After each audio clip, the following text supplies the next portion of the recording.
Keir Starmer has hit back at the audience members who laughed at him saying his dad was a toolmaker.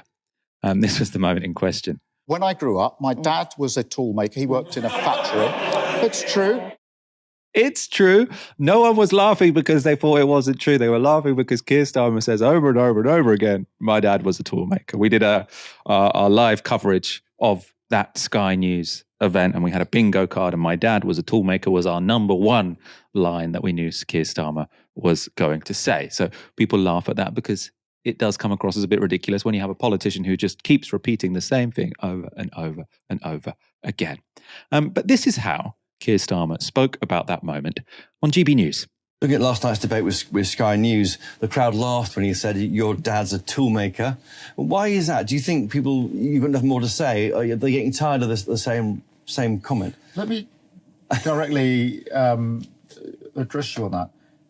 My dad worked in a factory all his life. He felt people disrespected him. Oh. And that's not happening with the laughing. I do want to see this through because it actually hit a nerve last night. Yeah. Because he felt that in the usual conversation, when someone says, what do you do for a living, socially, he would say, I work in a factory.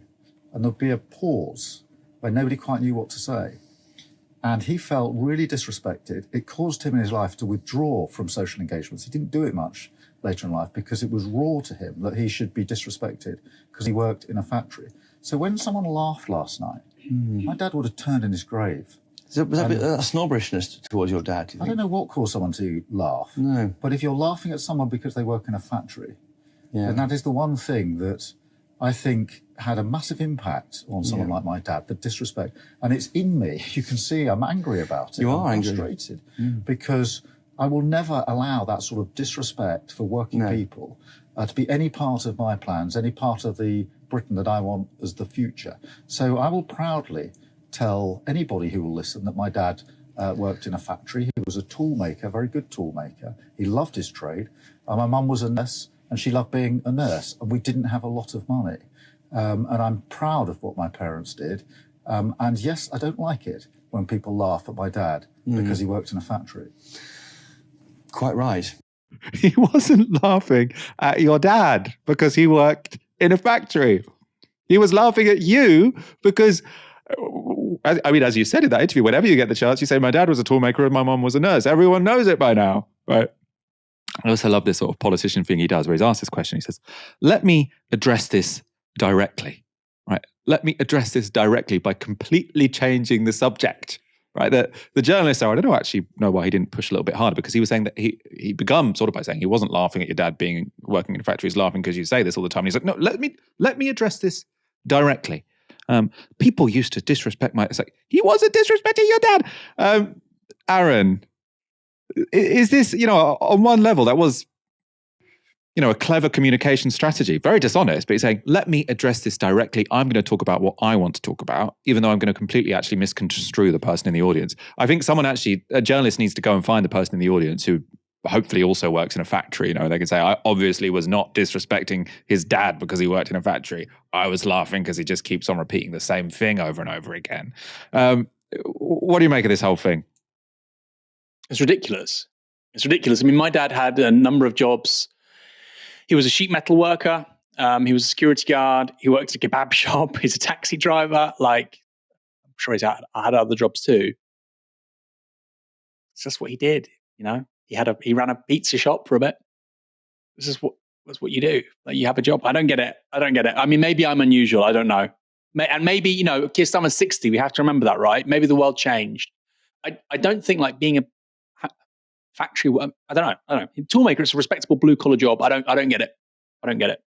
I think it's maybe he doesn't remember things properly, or maybe there was a chip on his dad's shoulder, which he inherited. We misremember things, or we don't necessarily remember things with the fullest clarity. But what we do know is, because it happened this week, the guy wasn't laughing at him and he wasn't mocking or deriding his father. This is utterly ridiculous. And I think if Keir Starmer actually believes that, and I don't think he does, but if he actually believes that, I think he needs to see a therapist. Right? There's something quite strange going on. And that's obvious. He's an intelligent man. I mean, he knows why that person's laughing, surely. And if he doesn't, like I say, I think there's something a bit deeper going on there, Michael. It's a shame he wasn't pushed back on that in the interview, but there we are. It is odd. and I find the man rather strange. But with all his idiosyncrasies, he's going to win a very large majority. So again, maybe this plays well with voters that we're not aware of, Michael. I mean, I suspect that he is probably overcooking it, but at the same time, there's the counter argument, which is not entirely false, that the fact that people are now laughing at him for saying this indicates that it's really cut through. And frankly, if you don't repeat that kind of stuff, then the Tories will say that Keir Starmer is incredibly rich. They would literally make up all kinds of things about him. So I understand where the impetus for repeating yourself ad nauseum comes from. Of course, we saw, by the way, the other night, Penny Mordaunt saying that Labour would increase capital gains tax. I think they will. I think that'd be good.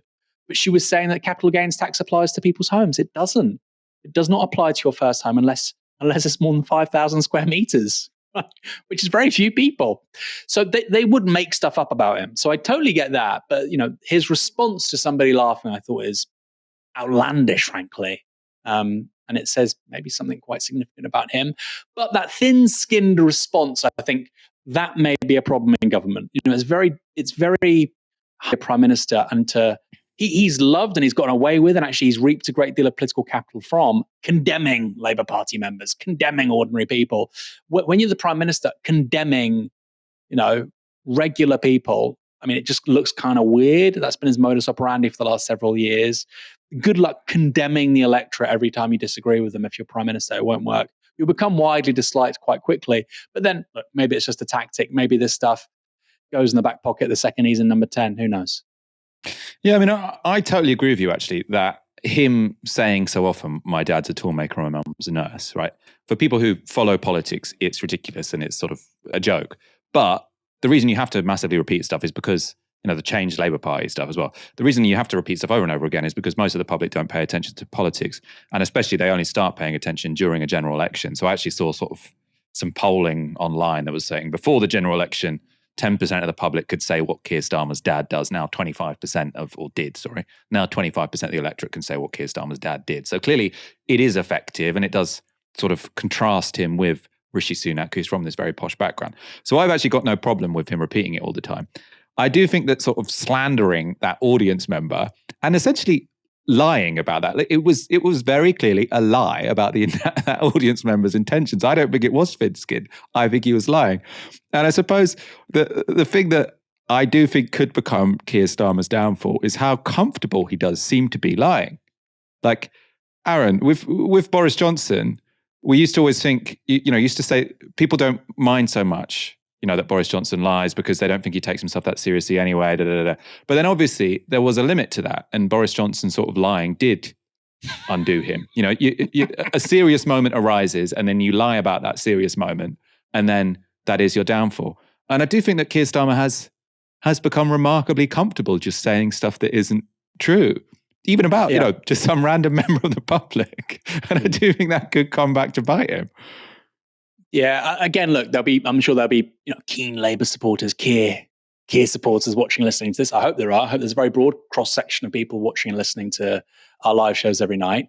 And they might think, oh God, here we go, more Keir bashing. Look, you can say, I've written an article saying how good he is at politics, right? You can't be bad at politics and turn around what he's done since 2019. You can't be.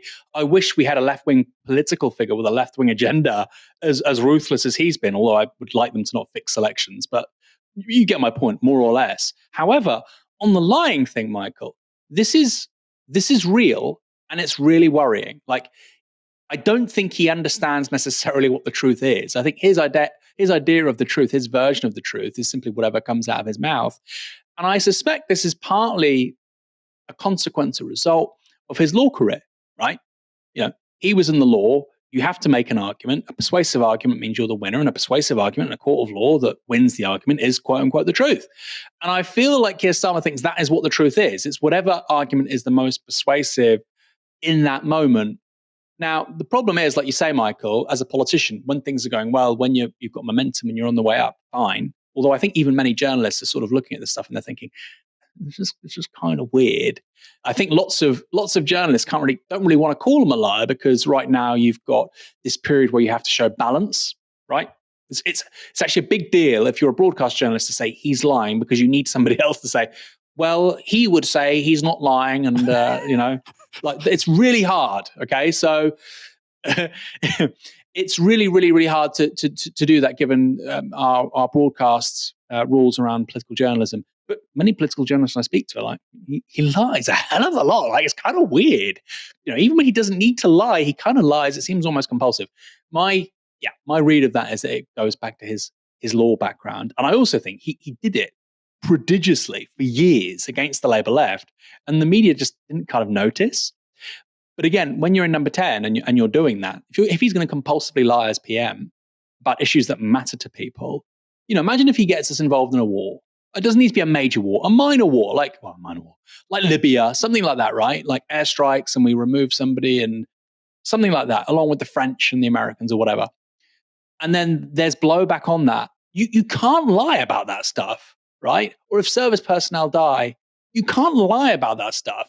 And if their parents start attacking you or start hectoring you, you can't condemn those people. He's going to make really serious big decisions. That's what power is all about. That's what politics is all about. And some of those decisions are going to be wrong. You just have to accept that.